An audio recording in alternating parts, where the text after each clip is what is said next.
I just got three things to say. God bless our troops. God bless America. And gentlemen, start your engine! Let's go, Musky League!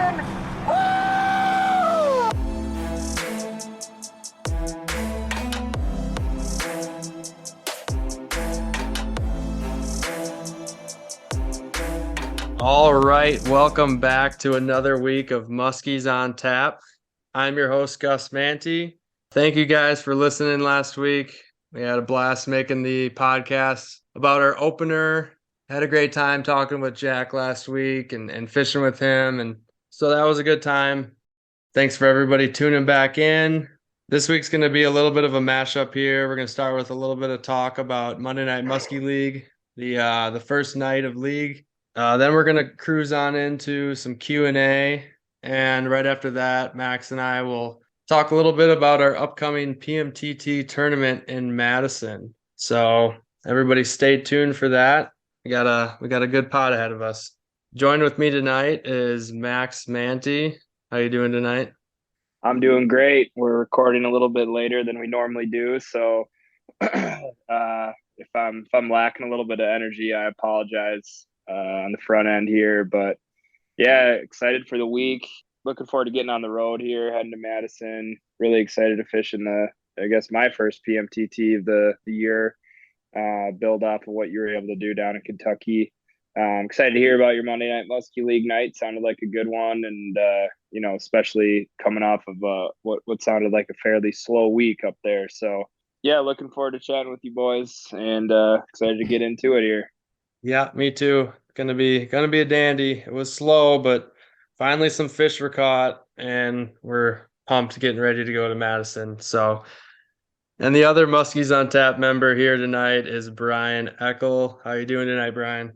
I'm doing all right. Clinging to a little bit of life here. I'm usually in bed by now. Kind of an old man now, so I'll pass my bedtime a bit here, but excited to talk some Muskies again this week. And yeah, you guys got some big shoes big standards that you set for yourself going into this PMTT and trying to make it 3 straight, bringing home a plaque. So be curious to hear what you guys are game planning for. It's going to be tough to keep our running. We're 2 PMTTs in with 2 top 10 place finishes. So we'll see if we can keep that going in Madison. So Gus, you just got off the water, a couple hours ago, and your first Monday Night Musky League of the year tonight. Sounds like you kind of put a beat down on him. You got 2 fish in the boat. What went down out there? Yeah, got 2 fish in the boat. I got both of them. Unfortunately, my dad did not get hit at all. We ended the night with 0 follows, and I guess you could say I went 2 for 4 or maybe 3 for 4, I guess. We had a little mishap on one that was maybe a solid 25.5 incher. So knew that one wasn't going to count, so it wasn't too butthurt having that one lost. But yeah, it was pretty solid. I mean, prior to this, it's been a little tough. I mean, I've been doing a lot of exploring on some new waters, so that probably amounts to a lot of the difficult fishing coupled with east winds, really minimal winds, 85, sunny. It's been pretty tough, but there was a good breeze tonight. The wind finally shifted to the northeast, and the temperature just seemed cooler finally. So it seemed like fish were snapping. And for those that are listening that don't know anything about Monday Night Musky League or don't follow them on Facebook, they end up posting the results every week. And this week there was 17 fish caught, which is on the higher end of fish caught per week. Usually it's somewhere in that like 10 to 12-ish fish caught per week. I think last year's opener there was 6 fish caught. I think there's multiple times last year where there was maybe 5 or 7 caught in a night. So it was on the higher end. What's up? You guys only fish, is it 4 or 5 hours in the Monday Night League? 5 hours. It's always 4 to 9 p.m. And then the last 2 weeks at the end of August are 4 to 8:30 because the sun sets much, much earlier. And was it you could go to any lake in Vilas County the first week, or were there restrictions on it? So this first week they finally changed it. Before the first week, everyone had to go fish the Eagle River chain. Usually it was a cluster on week one. There's still a bunch of fish caught on the chain tonight. There's still quite a few people fishing there, but they changed it this year where you could go out and fish any lake from any of the lake groups. So not exactly every lake, obviously in Vilas and Oneida County, but it's all the lake groups. There's 5 lake groups. You can find those on their Facebook site. But yeah, there's kind of endless possibilities there. So obviously I'm not gonna, for those who are in league know where I caught the 2 fish, but I won't say it here on the pod. But Come on, give them the for those name. for those wondering, we were not on the chain. Hey Gus, can you quickly just touch on, I guess, how is it structured? You talked a little bit about the lake groups. How many people are fishing in this every single week? I guess kind of what the point system is. And you're gonna maybe just kind of elaborate a little bit on how Monday Night Musky League is even structured. Oh yeah, yeah, yeah. So for those that don't know about Monday Night Muskie League, I don't know for sure, but I think it's the biggest league, at least in like Wisconsin or probably, I mean, I don't know where else people do muskie leagues. I don't hear about too many of them in other places. I know plenty of other places have them. But this one's pretty big. There's somewhere around 11 or 12 teams, I want to say, and each team has 3 boats and 2 people fishing per boat. So 6 people per team. So there's quite a few fishermen out there every week. And to count a fish, they have to be over 30 inches. A 30 incher is worth 14 points. And every quarter inch over 30 inches is 1 extra point. So that's how they score it. There'll be obviously a big fish every night. There's some raffles every night. And I mean, that's just about it. It's just people getting together and musky fishing and going to the bar afterwards and hanging out. Yeah, I mean, I was able to fish in it a few times last year and had a blast.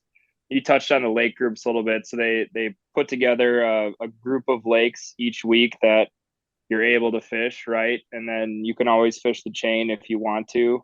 Did I get that right? Yeah, that's right. There's 5 different lake groups. I don't remember if that's including the Eagle River chain. I know Three Lakes is a lake group. They have all the lakes near Saint Germain. They have all the lakes near Sugar Camp, and they have all the big lakes in Phelps. So let's hear a little bit about how you caught the 2 fish. What were the sizes? And I might be wrong, but did you have the biggest fish tonight in the league? Yep, got the biggest fish tonight. That was 40 3/4.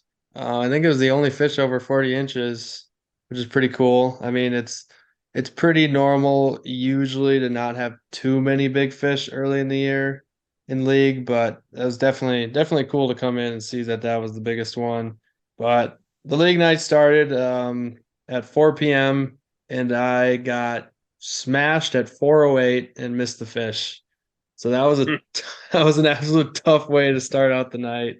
It was pretty quiet after that What between did that Dad one and hit I. on? That was on a tube. I was on a Ninja tube. I threw that about 98% of the time tonight, and that one got all 4 hits and the 2 fish.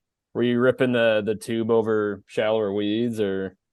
No, not exactly. We weren't ripping them like super super shallow, and for the most part, every once in a while on the casts, I'd count it down a few seconds, and then I mean honestly with the tube, usually in the summer, I'm ripping it about as hard as I can, but right now I'm just kind of doing some pretty methodical uprips and pulls. Nothing too crazy really. I mean, it just seemed like the fish wanted them pretty bad. Every single fish except for the little dinker that got off boat side hit in within the first 4 or 5 pulls. So that bait wasn't too deep in the water column, and they were seeing that bait immediately and wanting to smash it. So where, like, to kind of lay out the line of the lake and where you were fishing, I guess, like what depth was your boat in, and like were you casting to a weed edge or were you fishing more of like a steep bank? Well, no steep banks.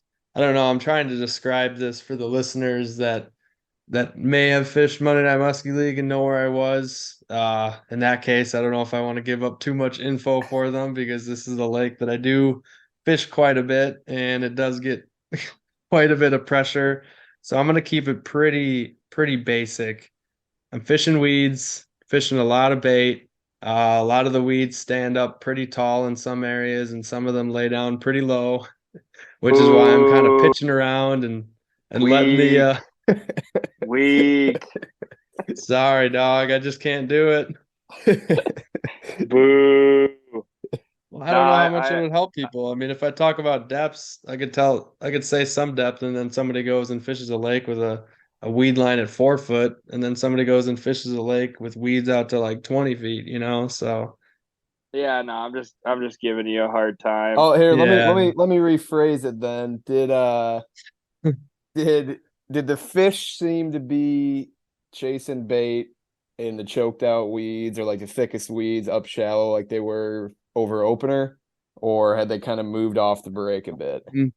They've moved off the break, but they've found the best weeds in deeper water. It seemed like that was kind of a constant. It seemed like, to put it simply, I've been talking with other people around, and it seems like the fish with the really hot weather. We'll kind of dive into this a little bit more later. There's a Q&A, so I don't want to talk too much about it, but it seems like they pushed.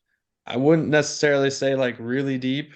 They just are not in the super shallow water, but they're deeper, but still higher up in the water column, if that makes sense. Because I mean, I was getting smashed immediately, basically when the tube was hitting the water tonight. So even though I was fishing over somewhat deep water, the fish either saw the bait right away and screamed up after it, or they weren't sitting too far down.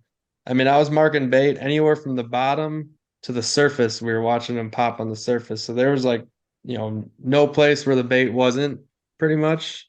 I mean, if there's a case where I see bait only deep, I'd fish deep. If I see bait only shallow, I'd fish shallow. But in this case, bait was everywhere. So it didn't seem to be a problem where those fish were sitting.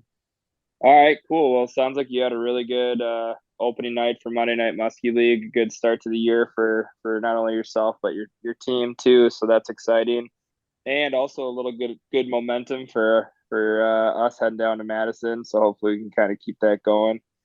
But with that said, let's dive into some Q&A. We got a lot of questions this week, so I don't know if we'll be able to get to all of them just because it's pretty late.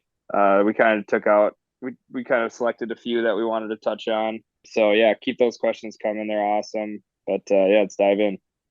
Yeah, sounds good. Let's dive into some Q&A. First off, we have one from Marsh Lens. He asks, what's the best game plan for fishing these unseasonably warm days with no cloud cover? Oof. I think That we were asking the same question over opener, but I think we learned a little bit, I guess. there's a few things that I found out over the past week. It didn't come from boating fish, but at least came from moving some fish and just kind of figuring out where they've kind of moved to, because we got some fish in shallow weeds on opening weekend, and I know people are still catching them in shallow weeds, but at least the lakes that I've been choosing the last week, which I really haven't been able to fish a whole lot since opener, the fish have just kind of pushed out, as I was saying, but not necessarily deep where it's too deep. They're just riding a little bit higher in the water column, but out a little bit deeper. Because it seems like with this, I wouldn't say late ice out, but it was definitely like a week or so later than normal, and pretty heavy snow cover this year. It seemed like those weeds didn't get enough time or sunlight yet to start, blooming up. It seems like there's some lakes where the weeds are doing better, but there's a few lakes where we're barely seeing weeds at all in shallow, and that's making it tough for even fish to hold in shallower water. So in that case, it's kind of pushed some fish out over some deeper structure. In this case, this has kind of happened really recently, but I've started to see some pretty major mayfly hatches. So anywhere where your lake's got mud or a soft bottom, especially a transition from the hard to soft bottom, usually by like just like a drop off, or just certain basins have better mud than others that we found. it's definitely a good idea to potentially start pushing off the break lines and pushing off the weeds a little bit. Obviously, you're still going to get people that catch shallow, and you're still going to get people that are catching them deep even before any bug hatches happen. But what I am seeing for a current little report for those head to the Northwoods soon with this warm weather, there's quite a few mayflies hatching now. So I'd keep that in your back pocket to just be ready to start casting or potentially getting out the trolling rods if you like to do that as well. Yeah, I would just add too, I mean, from more so from a logistical standpoint, that if somebody in your group is kind of the designated sunscreen guy, make sure that they're reliable. Unlike our boat last weekend, our designated sunscreen guy forgot to bring the sunscreen on an 87-degree day with no clouds. Brian. Yeah, I don't think So it. just I don't think that would have been that big of a problem if we were catching fish, but that really made it all worse. yeah, yeah, I'm like half a bottle of aloe vera down because of you. So thanks for that. But yeah, that'd be my tip. Wait for See what clouds would else. be my tip. Pack a good cooler. Don't bring a 24 pack of water and leave it on the front of the boat to pretty much preheat before you drink it. Just a few logistical things, I think, if you're Yeah. going out for a day. Those are all good tips, Max. All right, let's move on to our second question. This one comes from Instagram user Fluff to Tough Running. He asks, can you talk about bow positioning in regards to wind direction and how to best attack the structure? I guess I'll just dive into it a little bit, kind of based off tonight, because finally we had a good bit of wind, and a lot of the luck that we had typically has been on wind blown stuff. Sometimes it's pretty good on those calmer areas, but when you're fishing the wind blown, it's usually best to point the nose of your boat upwind so that you can keep your drift controlled and not have it go too fast. Because if there's a wind gust, if you're going downwind, you're just going to start heading 1.5, 2 miles an hour. Whereas if you're going upwind, you might just get halted, which is no big deal. And then you just kind of turn the trolling motor on a little bit higher and get going a little bit faster. I'm trying to think of what else I could say here, Fluff. You kind of have it pretty open-ended, just talking about regards to wind direction, because I mean, that can just be day to day. I mean, there's plenty of days we're out there and we're catching fish on the wind blown, or we're going out there and we're catching fish on the slack water. Usually it's if you're fishing in the wind, that's when your boat control is a little bit more important because you're going to get tossed around a lot more and you might get blown up onto the flat you're fishing, or you might just end up getting blown way off of it, which usually on the wind blown side, that's not too big of a deal. Sometimes there's fish kind of sitting out almost waiting for bait to get blown in there. But yeah, I think that's all I got to say there. One thing I guess I would ask you, Gus, because this question kind of sparked an interest, and I don't know if this is what he meant at all either. But say that there's like a long extended weed point that runs like north to south, and there's a predominant west wind. So the wind is hitting the weed point, pretty square on one side. Would you be more apt to fish the windblown side of that weed bed or the back side of it? Is it day dependent? I guess if you could share some of your thoughts on that, just fish it all. I mean, I'd like to hear what your thoughts are there. Okay, yeah, that kind of makes more sense because I was trying to think of something like that in my head when you asked when I was talking about the question before, but now that I kind of have something in my head to go off of, this might help answer his original question because it was fairly broad, so well, maybe this might be something to help out. But if you have a north to south point, I mean, just assuming there's weeds on it, so it's primary structure in the lake, it's gonna hold fish probably year round. Structure and cover. Sorry, Brian, I see you laughing over there. But the windblown side is gonna be the obvious choice for me on at least starting. And in that case, it'd start probably at the base of where that point extends out, meaning starting towards where you're closest to shore, and then kind of working where the point bends on out to the north and working that whole windblown side. We're pretty much, I'd say, assuming maybe it's like midsummer, you're catching fish on weed edges, keep the boat off the weed edge, hook up onto it with whatever you're using, keeping the boat at a good, I don't know, 30, 50, 60 feet away, something like that, and rip off that and see what happens. Usually that'll amount to at least a follow or a fish or something because, like I said, windblown points are pretty awesome almost year round. But if not, I would definitely fish the leeward side. We've had plenty of opportunities at fish and caught fish on the leeward side of windblown points. Honestly, that's tough for boat positioning. It's tough to say if you don't move anything cast into the weed edge on the one side and just go do the same thing on the other. Because I know there's another way. Max and Brian, you know that we like to do this on one particular weed bar, which we probably should do more on others, is some people might not like that we do this, but we just run right up the gut. One guy casts off the other side and one guy casts off one guy in the east, one guy in the west, and you just kind of see what happens because you're going inside out. That's what I was gonna add, like to kind of add to the question. If he's talking about substantial wind, like if you're fishing in some gale force, I was just gonna say to not worry too much about the boat positioning and just if you can't fight the wind because it's a direct cross over the weed bar, to just let your boat drift across it and then putt back up to the windblown side of it and just drift across it again and just kind of 360 cast it like the point you were talking about.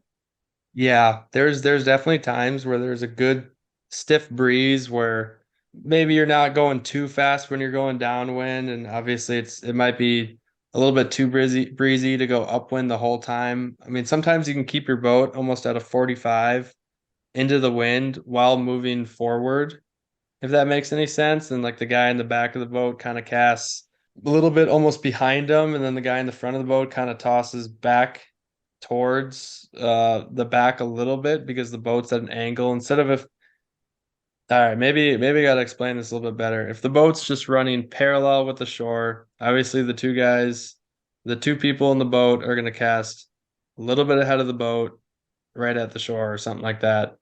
Whereas if there's a really, really, really big wind pushing up on that shore and you have your boat, instead of pointed in parallel, you have the boat out a little bit 45 into the wind off the shore, but you're also still moving down the shore parallel. That's a good way to kind of keep your boat positioned where you're not going to go too fast. Because if you just go straight parallel when that wind's really pushing into that shore, you're going to end up just getting blown right in, or you're going to end up going too fast. So that's kind of a good little trick to point the boat upwind and keep the boat moving at a slower speed. I guess this sparked another one in my mind about if you're fishing a more ambiguous weed area or just some bay in a lake that has just kind of stuff everywhere, you can just kind of like go upwind, cast all over the place, and then just kind of drift all the way back downwind, move down a little bit, go all the way upwind, and then just let yourself drift all the way back down, and you can cover quite a bit of water doing that. I guess two points I'll add to the win discussion here because we're just going on. I got Brian throwing his hands up. The two things that I was just going to say is one is keep an eye on what the predominant wind has been leading up to your trip. I know I hear Gus talk about that a lot, that if there's been, 3 or 4 consecutive days and it's been a southwest wind and then on Saturday it switches to an east wind or a north wind, there's a good chance that a lot of those fish still might be kind of piled up on shorelines that wind had been prevailing on the previous week. I don't know if you agree with that or not, Gus. Oh, But I then, do. I think, yeah. oh, and then I was just going to say, secondly, if you're the person when you were talking about Gus, and I'm saying this just from personal experience, because I've been, someone that's had to be on the side of the boat that you're throwing into a wind. And if it's a strong wind, just pick, really wind friendly baits. There's no need to try to hit the high cut when you can just kind of hit the low draw with a little bit of heavier bait. You know what I mean? So it's just one of those things where you don't need to fight it and make sure you're still being able to actually cast properly. I'd say I just kind of learning that from experience. If I'm throwing a lighter bait, I switch it up to something a little bit more compact and heavier. Yeah, and another thing with wind direction and all that for Fluff's question is I'd recommend probably not trying to toss baits as hard as you can into the wind. So All right, I'll just add one more thing here about wind. No, I'm just kidding. We can go to the next question. I'm good with that. We kind of rambled a little bit too much about wind there. Our next question from Instagram comes from Instagram user Gil Andrew R. I know this comes from Andy Gill. He asks, "How bad are the mosquitoes?" Whew, And I know we I'll take talked that about one. how bad. What's that? Said I'll take that one at least from opener. Oh, dude, I was about to say that I know you guys got to experience it on opener. It's gotten worse. Oh no. So, not good.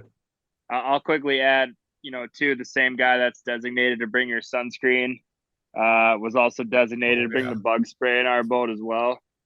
So just make sure whoever's bringing the essentials is trustworthy, Brian, because we were pretty ill equipped one day in that regard of sunscreen and bug spray. So yeah, just keep a bountiful amount of containers of off in your boat this summer, or at least right now. That's for sure. Well, we even had Jack brought like some African safari grade lotion and it kind of worked, but I mean when you're trying to fend off 200 mosquitoes around your head, a few are bound to slip through the cracks. So I honestly thought you were gonna just take a nosedive into the water that one night when they were eating you alive. I oh turned my back. God. You were just freaking out. All right, let's move on to our next one, and that comes from Ben Seidel. He's asking, he's got a long weekend up north.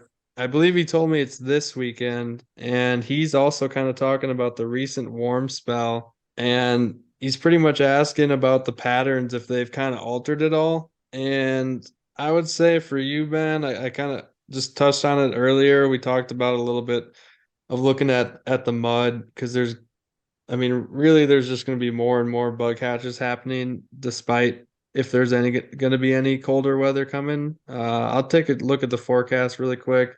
Luckily, tomorrow, which is going to be Tuesday the 6th, we got a nice little cold front finally coming in, high of 75, which is really not that cold. But at least low of 42 for Wednesday morning, and it looks like Thursday morning is getting down to 38. So that's some good news. We got northeast winds, which it doesn't matter what the weather forecast says about north winds. They could say 5 miles an hour, they could say 20, it doesn't matter. Whenever it's a north wind, it's always about 25, 30 anyways. So finally we're gonna get some mixture of the water. And I think fishing is gonna be pretty good because it looks like we have another storm coming this weekend that's bringing potentially some rain and some more cooler temps. So I would just look for your dominant weed bars, weed patches, anything that's got green weeds written all over it. I would hammer those. And if that's not working, or switch, do like one or the other, go hammer a good weed bar and then go out and fish some mud, then go hammer another good weed spot, then go out fish some mud. This is just coming from assuming you got, lakes with dominant amounts of weed. If you got rocks, obviously don't overlook rocks. Some lakes got more than others, and if there are cold fronts coming, rocks can be a pretty good spot to catch fish on if it's sunny and still holding heat. So those are some quick tips right there. I know just seeing a few of the pictures from our Minnesota friends from their opener this past weekend and listening to some of how those guys fish in June. It sounds like they kind of work a predominant open water bite. Do you think that is going to be happening here within the next few weeks in northern Wisconsin, where most of those fish are going to be out over open water, regardless of bugs or not? Or do you think it's just kind of the same game plan of what you just said? I mean, I think it's going to be a little bit of both.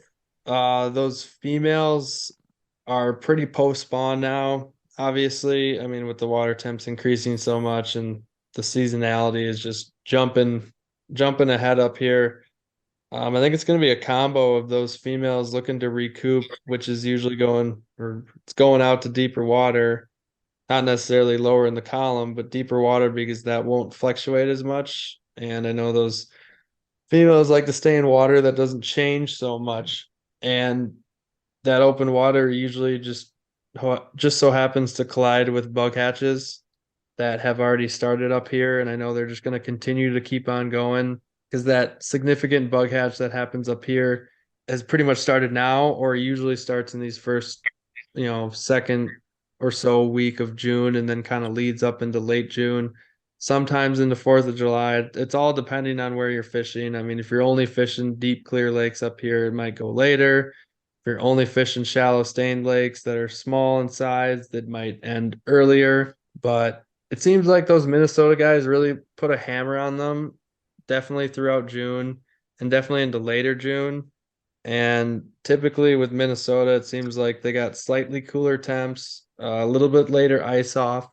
So if they hammer them in late June, open water, it's probably going to be really good for Wisconsin here, like mid to late June.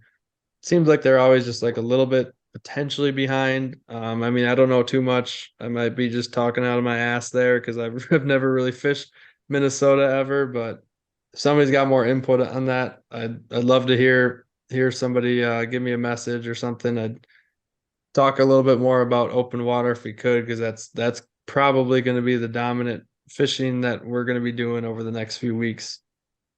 So hopefully that answers your question, Ben. Just be ready to be nice and versatile. Just go cast potentially some open water stuff, maybe if you've never hit it before, or where you're fishing. So it's all worth a shot. All right, our next question comes from user Eric Weinrich. Hopefully I pronounced your last name right. But Eric asks, any fundamentals or thoughts on deeper water / open water, casting, not trolling? So I'm thinking he's asking kind of what we've just touched on how to cast it or approach it in that sense. Really, what comes down when you're going to cast, you really, really want to dial in on where those dominant bug hatches are happening and where you're seeing bait. If you're not able to troll at all, or at least go around, you're not going to mark stuff right away. And if you just go start casting open water just out of the blue, it might be tough at first. And I know fish usually ride higher in the water column here in early and mid to late June and all that. But don't be afraid to count your baits down a little bit, especially if you're fishing really, really clear water. I know there's some places that we like to toss out rubber and do countdowns and then rip it back so that your bait's always in the strike zone. You're pretty much doing like what you would be doing trolling, where you're keeping their bait always at the same depth. If you just kind of like cast your bait out and then work it down, it's gonna kind of work like a U or a half circle. It's gonna start shallow and then the bait's gonna get deeper and then it's gonna ride right up to the boat. So if you do some countdown lures, which is another lure in particular that I'm excited to use this year, and I know for sure Max is as well, is the mini grenade by Musky Mayhem. It seems like that first grenade that they put out there did really well. I never got my hands on any of those, but we got 2 from the show of the mini grenades, so I'm excited to use those to count down in open water and clear water fishing. Yeah, I guess the only thing I would add there, Gus, good job answering that question. The only thing I'd add there is if you're fishing that bug hatch and you're seeing the bugs, call it if they're in over 15-foot mud basin and they're, you're seeing the bugs all the way up to 5 feet down on your electronics. Those muskies are going to feed up, and so don't be afraid to kind of keep that bait positioned, at the bug line or above the bug line, I guess more specifically. And then I think for more of that clear water, it seems like we've had our best success when we're kind of keeping our retrieves below kind of that visibility line. So if you have, you're on a clear body of water and the lake has about 7 or 8 feet of clarity, trying to keep that bait below that kind of line of visibility would be, I guess, the two things I would just add add there. Well, that also brings up a fish that I was able to move this past weekend that kind of pointed me in the right direction to start looking at mud on pretty much every lake that I went to, whether it be new or a lake that I do know. Is I was fishing the dominant north end weed section, where you find post spawn fish a lot, but with the big heat up, I mean, I wasn't too confident with it. It wasn't moving anything, but I did see. So here, I got two things here. I did see a loon out there. So that's what kind of drew me to start bringing my boat out further. And I started going towards that loon. And I started seeing my boat drop deeper and deeper. And then the weeds left. And then I got out to the loon.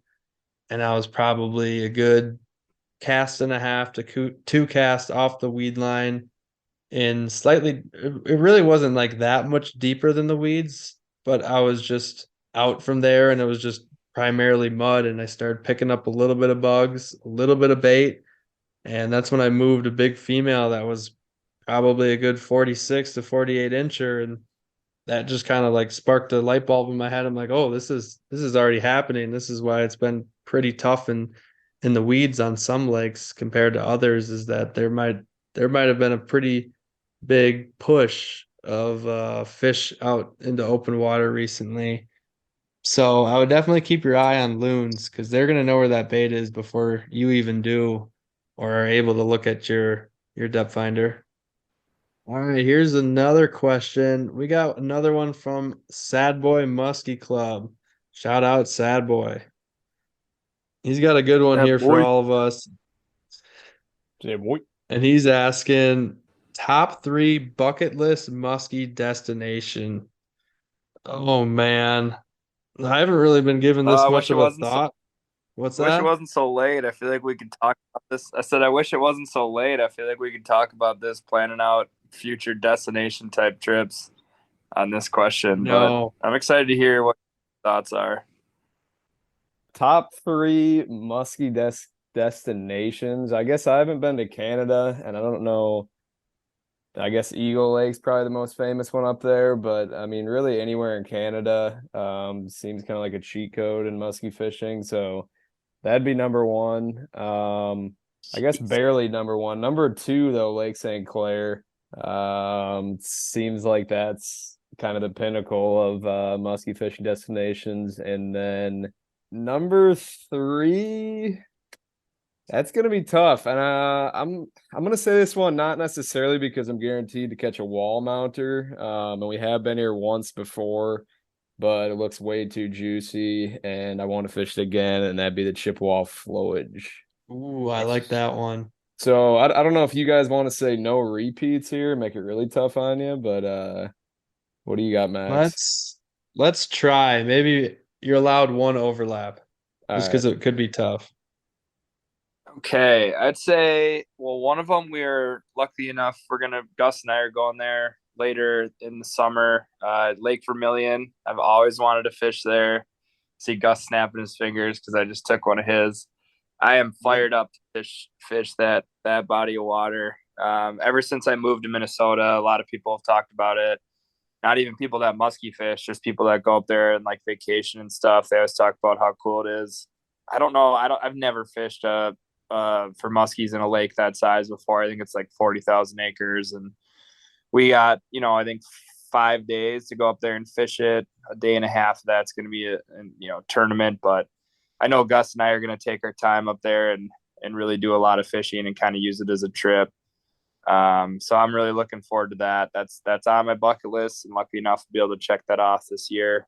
Granted that the trip goes well, so I'd say that's on there. Second, I would really like to do the whole like southern river, West Virginia, Tennessee deal. I don't know any like specific rivers, I guess, or bodies of water down there. I probably should have done a little bit more research, but just seeing some videos on YouTube, stuff like that, I really appreciate the kind of mountainous scenery. So that would be kind of cool just as a change of pace to go do something like that. And then, yeah, I think third for me would either be, like a Lake of the Woods trip or an Eagle Lake trip. Go out there and kind of see, what that buzz is about. I've heard it's just gorgeous up there, and kind of the same deal where there's just so much water to fish. It's less pressured, less people up there compared to what we're used to. So yeah, I think that would probably be my top three.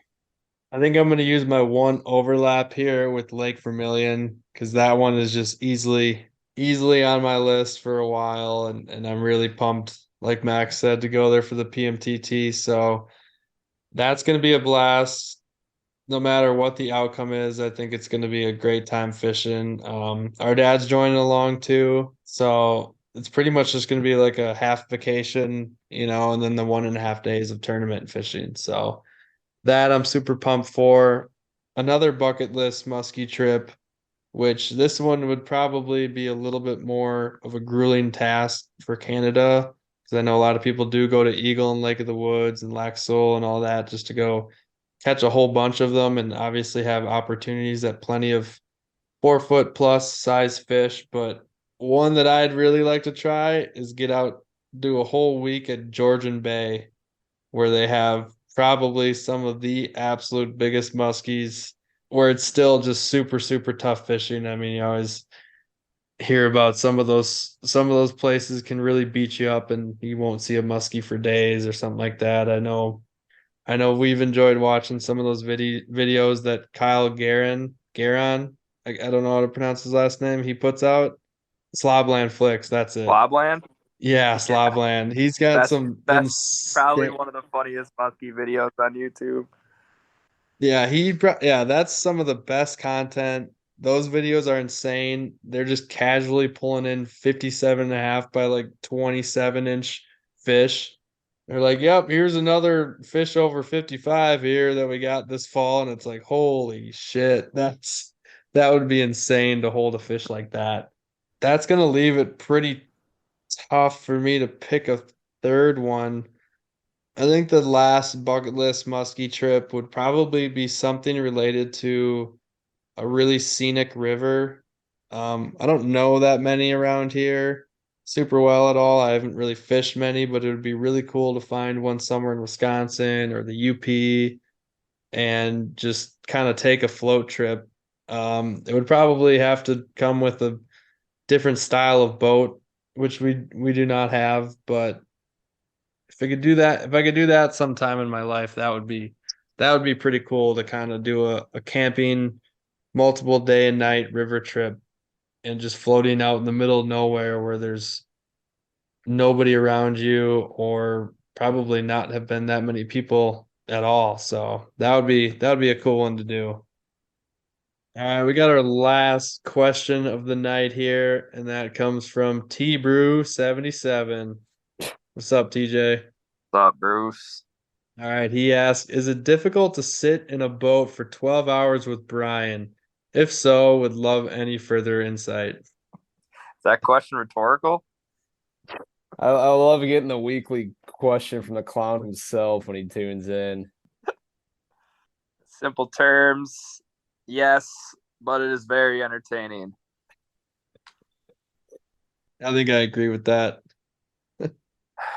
We've done many, many trips now over the last few years, whether it was sleeping in our cars in Hayward or doing 3-day kind of musky benders like we did over Memorial Day for opener. We've spent a lot of hours in the boat together, us three. And man, oh man, I think my favorite, I guess, of the whole deal is like on hours 7 or 8 or 9. Especially if the fishing's been slow, the types of conversations that end up happening and the ideas that start spewing out of Brian's mouth are always just crack me up. I can't. It's hard to get into specifics because I can't really talk about this. Yeah, can't do that.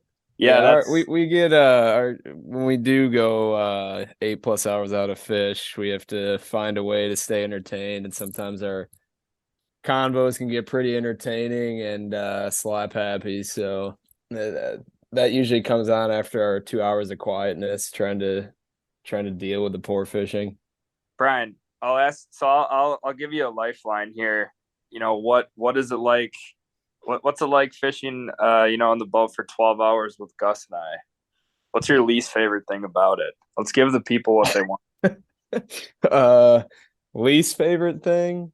Yeah. It's probably when when the fishing's great. I mean, there's nothing to complain about. But when we go through a dry spell, it seems like each of us have a different idea of what we should be doing and what we should be trying next.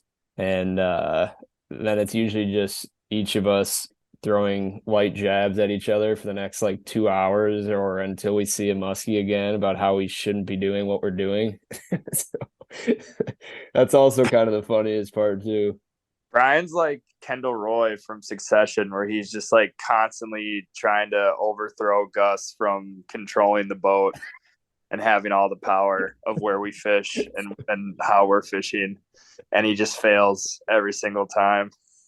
I wouldn't say fail. I mean, it's one of those things where you don't know until you try. And I like to play devil's advocate. And when we're not catching fish, I don't think it's a bad thing to do. No, you're right. It's good to have a melting pot of ideas. I guess, all jokes aside, wouldn't want to spend I wouldn't want to spend 12 hours in the boat with anyone else. Oh, geez. And I'm excited that we get to spend 15 hours in the boat in 3 weeks from now when we're fishing in a tournament. So I'll be really curious. We've touched on conversations we're having 7 and 8 hours into just a fun trip. But if we're in a tournament and we put a few bucks in there to be there, be curious to see how that dialogue shapes up. But that I don't think that's going to be the case. I think we're going to be on top of it that weekend. Yeah, I'm sure a trolling motor situation will be pretty interesting since neither of us have really had practice in the last few years, but we'll battle. We battle. Let's just hope it's not windy. Yeah. Anything left anything you want to add here before we wrap her up? Yeah, real quick before we head out, Max and I can touch on about our Madison PMTT this weekend. And just a quick little game plan. Obviously, don't want to talk too much about it because, well, really, we don't exactly know what we're doing quite yet until we get there. And I don't want to give away too much because this is going to come out before the PMTT. But pretty much, we're going to do a mixed bag of some scouting around, checking out weeds, checking out just different areas and kind of mapping it out, along with a little bit of trolling here and there, and pretty much just cover water.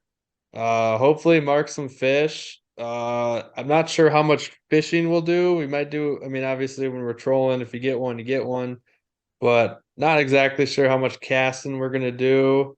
We might do a little bit here and there because, just why not? But yeah, I'm looking forward to it. I'm going down this Wednesday afternoon.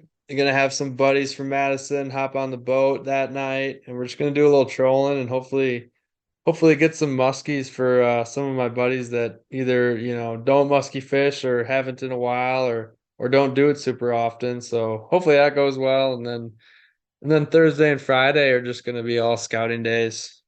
Yeah, excited to rip it up. Hopefully, never been on Madison before, so it'll be a whole new experience. Always fun fishing new water, so I'm excited. Yep, I'm pretty pumped for that. New water for both of us. And next week's podcast, we're going to be pretty much just talking about the entire PMTT and how pre-fishing and the tournament went. So stay tuned for next week. That'll be hopefully a good podcast. Hopefully everyone hears some good news from us here at Muskies on Tap.